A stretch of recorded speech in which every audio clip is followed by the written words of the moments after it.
Welcome back to another technical deep dive here in the debug zone.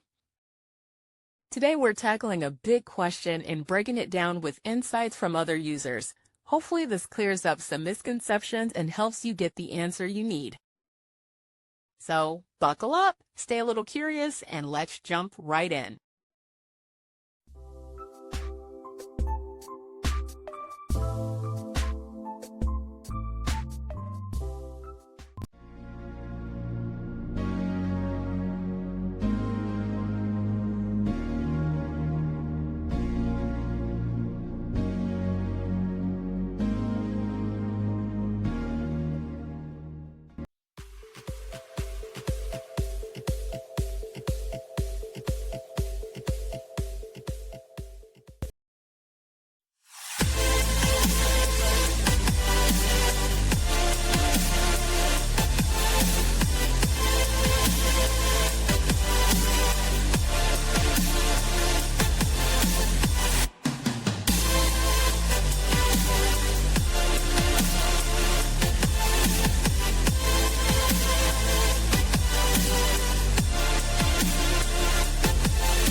And that's a wrap.